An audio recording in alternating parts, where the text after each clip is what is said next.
zärtlich um die Ohren. Ich wollt, ich wär ein Weizenfeld, wie goldenes Geschmeide, und wär für deinen Augenblick die reinste Augenweide. Was für ein Bild, was für ein Traum das doch wär.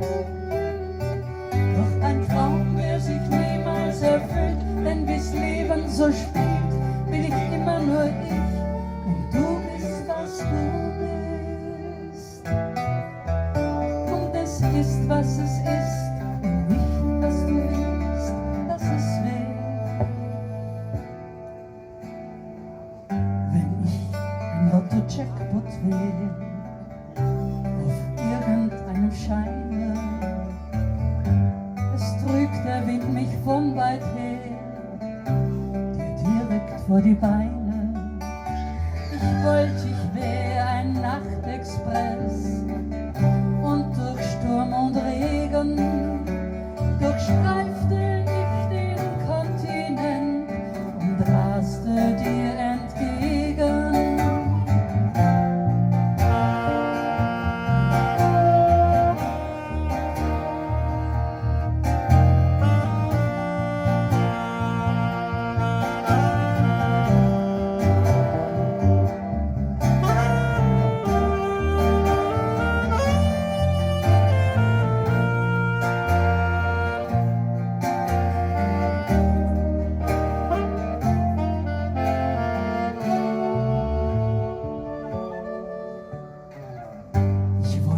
Ich wär ein Löwenzahn und stünd in deinem Garten.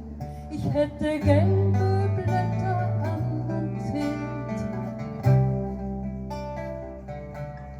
aufs Pflücken warten.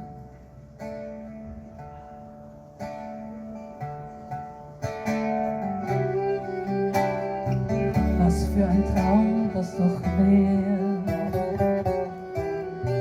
Doch ein Traum, der sich niemals erfüllt, denn wie's Leben so spielt, bin ich immer nur ich und du bist, was du bist.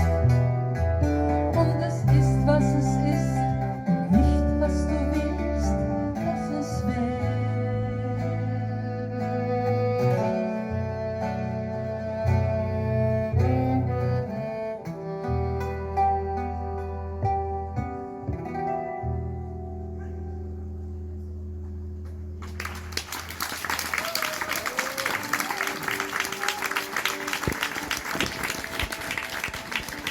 Das war jetzt ein Text von Heinz-Jörg Unger, der Dichter der Proletenpassion. Also es gab schon eine sehr lange Zusammenarbeit. Und das nächste Lied ist auch von Heinz-Jörg Unger getextet.